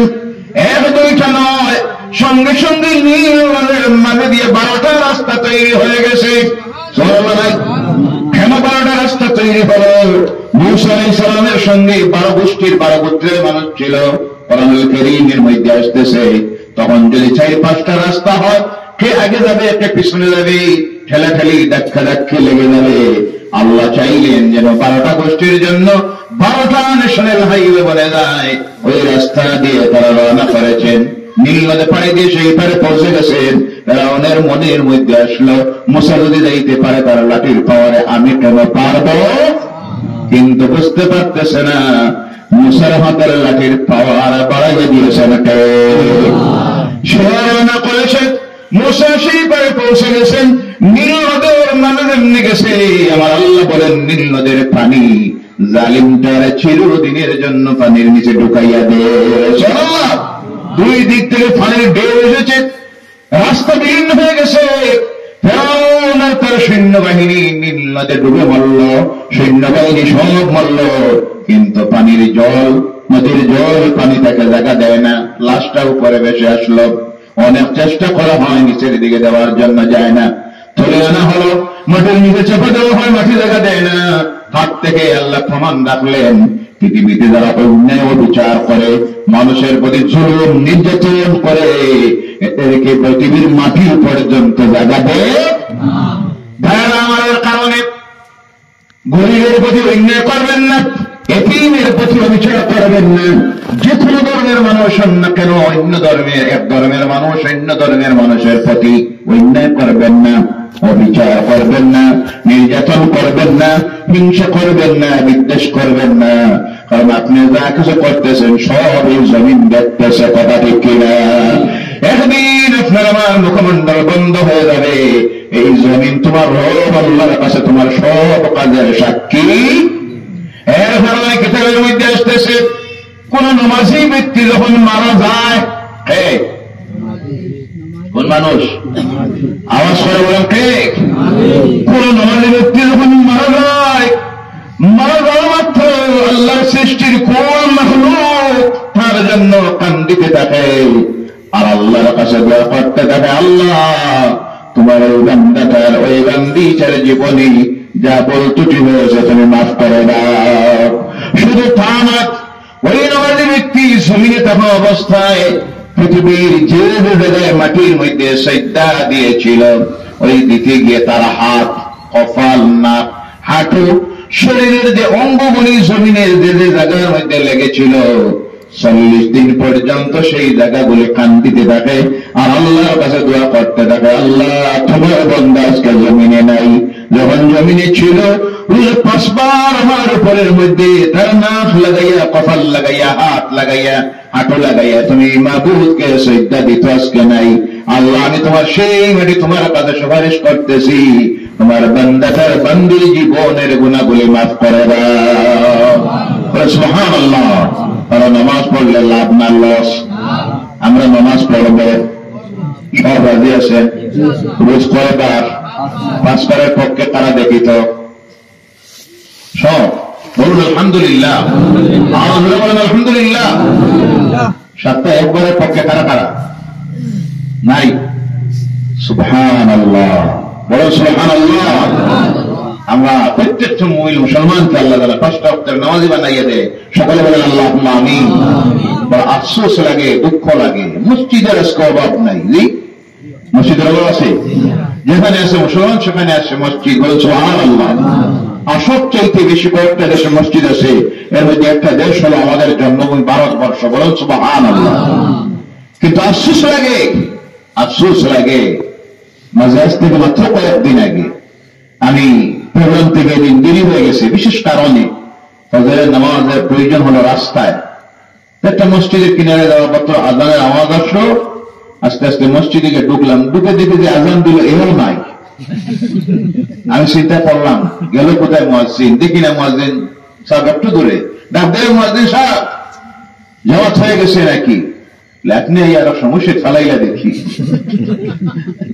আপনি এদিকে আরো সমস্যায় ফেলাইলা, আপনি ফিরে আসুন, জমাত হয়ে গেছে নাকি? বলে জি না। বলে আপনি কি নামাজ পড়ছেন? বলে জি না। বলে আপনি জান কেন? যাই এই কারণে, প্রত্যেকদিন আমি আজান দিই, আমি এখানে নামাজ পড়ি, তো আমি যখন এখানে পড়ি আর লাভকে আমার বাড়ির দিয়ে পড়বো, আমি আজান দিয়ে যাই আর কি।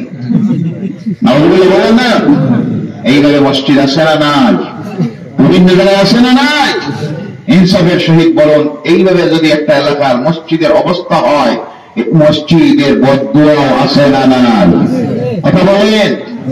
খালি যখন তাকে মসজিদ কান্দে, আল্লাহর কাছে বদদুয়া দেয়, আল্লাহ যারা আমার প্রতি দুর্ব্যবহার করতেছে, বেইজ্জত করতেছে, তুমি ইনসাফটা জমিনে করিও, হাসরে করিও, মসজিদের দোয়া আল্লাহ দরবারে কবুল হয়ে যায়। এর কারণে মসজিদের বদদুয়ার থেকে নিজেকে বাঁচাইয়া রাখবেন। আল্লাহ যেন তৌফিক দেয়, সকলে বলেন আল্লাহুম্মা আমিন। ভাইরা বলতেছিলাম, এই বিসমিল্লাহির রহমানির রহিমের কি বরকত আল্লাহ রাব্বুল আলামিন দিলেন। হযরতে ইব্রাহিম আলাইহিস সালাম নাম শুনেছেন। হযরতে ইব্রাহিম আলাইহিস সালামের জীবনের অগণিত ঘটনাগুলি আছে।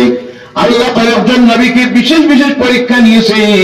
এর মধ্যে একজন নবী হলেন হযরতে ইব্রাহিম আলাইহিস সালাম।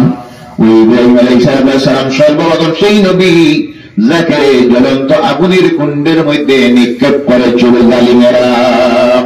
সেই ইব্রাহিম আলাইহিস সালাম সেই দিন আগুনের মধ্যে নিক্ষিপ্ত হচ্ছেন, সর্বপ্রথম আল্লাহ দিনের জন্য হক কথা বলার জন্য যে নবীর গায়ের কাপড় খুলেছিল জালিমেরা, সেই নবী হলেন ইব্রাহিম আলাইহিস সালাম।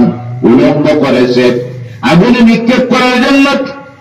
ইব্রাহিম আলাইহিস সালাম আগুনের মধ্যে যখন নিক্ষিপ্ত হচ্ছেন, তাফসীরের মধ্যে আসতেছে সেই সময় নিক্ষেপ করতে গিয়ে ওনার জবান দিয়ে একটা কথা শুধু বাইর হয়েছিল, বিসমিল্লাহির রাহমানির রাহিম। আগুনের মধ্যে নিক্ষিপ্ত হলেন, যেমনি আগুনে পড়তেছেন, আল্লাহ বলে জিবরাইল তুমি চলে যাও, গিয়ে আমার নবীকে জিজ্ঞাসা করো কোন সাহায্যের প্রয়োজন আছে কিনা। জিবরাইল চলে আসলেন। ইব্রাহিম আলাইহিস সালাম বলেন, আপনার কাছে আমার সাহায্য চাওয়ার প্রয়োজন কি? আমি যে এই অবস্থায় আছি, আমি যে আগুনে নিক্ষিপ্ত হচ্ছি, এটা কি আমার আল্লাহর দেখার ক্ষমতা নাই? আছে না নাই? তিনি বলেন, আমার এই অবস্থা আমার আল্লাহ দেখতেছেন। আল্লাহ আমার এই অবস্থায় যদি আল্লাহ সন্তুষ্ট হয়, আমি খুশি। সুবহানাল্লাহ। মুমিন তারা যারা সর্ব অবস্থায় চায় আমার যে অবস্থায় আমার রব খুশি হয়, সেই অবস্থায় তারা থাকতে চান।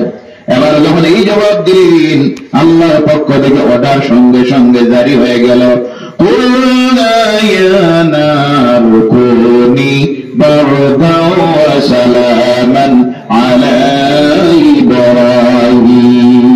আল্লাহু আকবার। আল্লাহ দিলেন, আগুন আমার ইব্রাহিমের জন্য শান্তিদায়ক হয়ে যা। সুবহানাল্লাহ। ঠান্ডা হইস না যাতে আমার ইব্রাহিমের কষ্ট হয়, আর এমন গরম হইস না যাতে আমার ইব্রাহিমের কষ্ট হয়। তাফসীরের মধ্যে আসতেছে আল্লাহ এই অর্ডার জারি করলেন শুধু সেই জায়গার আগুনের জন্য, কিন্তু আল্লাহর অর্ডার জারি হওয়া মাত্র সেই মুহূর্তে দুনিয়ার সমস্ত আগুন সেই দিন তার দাহিকা শক্তি হারাইয়া দিল। সুবহানাল্লাহ। আগুন জ্বলল 40 দিন। কতদিন? নমরুদ তার দরবারে বসে আছে, সমস্যা শেষ, ইব্রাহিম বিদায় করে দিছি, এমন কি করা যায়? আলোচনা যখন চলতেছে, দেখা যায় সামনের দিক দিয়ে একটা মানুষ আসতেছে, এটা তো দেখতে বোঝা যায় ইব্রাহিমের মতো। ইব্রাহিম আলাইহিস সালাম আবারও দিয়ে হাজির হয়ে গেলেন। নমরুদ চিন্তার মধ্যে পড়ল, আর এটা মানুষ না ফেরেশতা। 40 দিন জ্বলল আগুন। কতদিন? এই মানুষটা দিকে আবার আসতেছে, আসতে গিয়ে দেখা যায় তার গায়ে কাপড় আছে। সুবহানাল্লাহ বলেন। ইব্রাহিম আলাইহিস সালাম সামনে গিয়ে হাজির হয়ে বলেন, নমরুদ রে, একটাবার পড়লা ইলাহা ইল্লাল্লাহ। নমরুদ বলে, ইব্রাহিম আগুনের মধ্যে তুমি জ্বললে 40 দিন, তোমার গায়ে কে আগুন স্পর্শ করলো না? ইব্রাহিম আলাইহিস সালাম বলেন, আমার গায়ে চামড়া তো দূরের কথা দেখ, আমার গায়ের একটা রুম পর্যন্ত তোর তৈরি আগুন স্পর্শ করে নাই। সুবহানাল্লাহ, সুবহানাল্লাহ। তুই তো আমাকে নিক্ষেপ করেছিলে আগুনের মধ্যে, কিন্তু আমি তো আগুন দেখি নাই। আমি 40 দিন জান্নাতের ফুলের বাগানের মধ্যে কাটাইলাম। সেই আল্লাহ এখন আছে না নাই? সেই বিসমিল্লাহ আছে না নাই? কিন্তু এই বিসমিল্লাহর যে বরকত আজকে আমাদের মধ্যে নাই, কারণ আমরা এই বিসমিল্লাহর উপরের আমল ছেড়ে দিয়েছি। কথা ঠিক কিনা? কিছু মানুষ আছে এখন আধুনিক বিসমিল্লাহ বার করছে। যে আধুনিক বিসমিল্লাহ বললেন 786 786, সারা জিন্দগি যদি 786 তিলাওয়াত করে নাকি কত হইব? 786 সারা রাত নাকি আছে? এইসব আগুনের দিকে যাবেন না। আসল যেটা, পুরাতন যেটা, এটার মধ্যে বরকত আছে না নাই? আমরা নয়াটা চাই না পুরাতনটা চাই? আমাদের পীর বুজুর্গেরা, আলিম ওলামারা, আগের যারা, তারা যেটা আমল করে গেছেন, যে রাস্তা দেখাই দিয়েছেন, ওটাই সঠিক। এর মধ্যে বরকত, রহমত, বলে সুবহানাল্লাহ। ভাইরা আমার, যার কারণে এই যা কিছু দিয়ে যাওয়ার কি আমার দরকার আছে? আর অনেক আছে দেখবেন এখানে আরেকটা মারাত্মক বল করে বসেন। যেমন কেউ আছে দেখবেন লেখা শুরু করতে গিয়ে লেখে শুরু করে দিয়েছি পরম করুণাময়, অত্যন্ত দয়ালু এবং দয়াবানের নামে। এটা সারা জিন্দেগি যদি আপনি লেখেন বিসমিল্লাহ, সব হবে, ফজিলত হবে না। কেন আপনি জানেন? আরবি আপনি জানেন না, ইংরেজি লেখুন। ইংরেজি জানেন না, বাংলা লেখেন বিসমিল্লাহির রহমানির রহিম। বেশিরভাগ দেখা যায় কিছু মানুষ গাড়ির সামনে লেখে, আছে না নাই? গাড়ির সামনে দেয় 786, বিল্ডিং এর সামনে দেয় 786। এটা কোনটা আবার? গাড়ির নাম্বার না আল্লাহর নম্বর? এই সহজে কিছু করতে যাবেন না। ভাইয়েরা আমার, বড় উদ্দেশ্য হল আল্লাহ রাব্বুল আলামিন দেখেন এই বিসমিল্লাহর কি ফজিলত, কি বরকত। কিয়ামতের দিন হাসরের ময়দানে যখন এইসব মানুষকে হাজির হবে, হাজার হাজার বছর অতিবাহিত হয়ে যাবে, মানুষ পাগলের মতো দৌড়তে থাকবে, কিন্তু বিচার আরম্ভ হবে না। হযরত আদম আলাইহিস সালামের কাছে যাবে। আদম আলাইহিস সালাম বললেন, আমার দ্বারা যাওয়া সম্ভব নয়, আমার একটা কথার ভয় হয়। আল্লাহ আমাকে জান্নাতে দিয়ে বলেছিল, লা তাকরাবা হাযিহিশ শাজারা, ওই গাছের কিনারায় যায় না। আমি শয়তানের প্ররোচনার মধ্যে পড়ে গিয়েছিলাম। আজকে আমার ভয় হয়, আল্লাহ যদি জিজ্ঞাসা আদম রে আমি না বলেছিলাম, তুমি কেন গেলে? আমি আল্লাহর কাছে জবাব দিতে পারবো? প্রত্যেকে মনে যাক, মানুষ চলে যাবে ইব্রাহিম আলাইহিস সালামের কাছে। তিনি বললেন, আমার দ্বারা সম্ভব নয়, কারণ আমার মনের মধ্যে একটা ভয়। একদিন আমি জালেম বাদশার সামনে পড়েছিলাম, সঙ্গে ছিলেন আমার স্ত্রী। সে জিজ্ঞাসা করেছিল, তোমার সঙ্গে কে? আমি তখন বলেছিলাম আমার বোন, কিন্তু সঙ্গে ছিলেন আমার স্ত্রী। যদিও বোন প্রত্যেক মুসলমান একজনের ভাই, একজন ধর্মীয় সম্পর্কে আর একজনের বোন, এই হিসাবে তিনি উত্তর দিয়েছিলেন। কারণ স্ত্রী বললে সে ওটাকে অপহরণ করে, ইজ্জত নষ্ট করে। আর কারোর সঙ্গে স্ত্রী থাকলে আর বোন বললে ছেড়ে দেয়। এই চিন্তা দ্বারায় তিনি বলেছিলেন আমার সঙ্গে আমার বোন।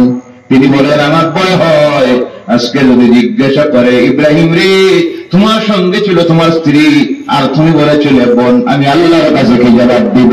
যদিও মিশা নাই, আমরা তো মিশা কথা জীবনে কই না, নেই কই না। মিথ্যা কথা বলা গুনাহ। কোন গুনাহ? কোন গুনাহ? মিথ্যা। আর মিথ্যা ফুলঝড়ি চলতেছে আহারে। এমন একজন মহামানব এই পৃথিবীতে ছিলেন, যার মতো অদ্বিতীয় আজ পর্যন্ত কোন রাষ্ট্রনেতা, ধর্মনেতা, ধর্মপ্রচারক পৃথিবীতে আসেন নাই, যার জবান দিয়ে জীবনে একটাও মিথ্যা কথা বাইর হয় নাই। তিনি ছিলেন তোমার আমার নবী মুহাম্মদুর রাসূলুল্লাহ সাল্লাল্লাহু আলাইহি ওয়াসাল্লাম। সুবহানাল্লাহ। যিনি জীবনে কোনো মানুষকে একটা শব্দ দিয়েও গালি দেন নাই। সুবহানাল্লাহ বলেন। যিনি জীবনে তার ব্যক্তিগত পার্সোনালি ব্যাপারে কাহার প্রতি রাগ করে একটা কথা বলেন নাই। বলেন সুবহানাল্লাহ। রাগ বুঝলেন তো? রাগ যখন উঠে আরেকটা ঔষধ শিখে নিন। আল্লাহ রাসূলের সামনে দুইজন সাহাবীর কথা কাটাকাটি আরম্ভ হয়ে গেছে। একজন চোখ লাল করে নিছেন, হাদিস শরীফের মধ্যে আসতেছে। আরেকজনের রাগ উঠতে গিয়ে কপালের রগ ফুলে গেছে।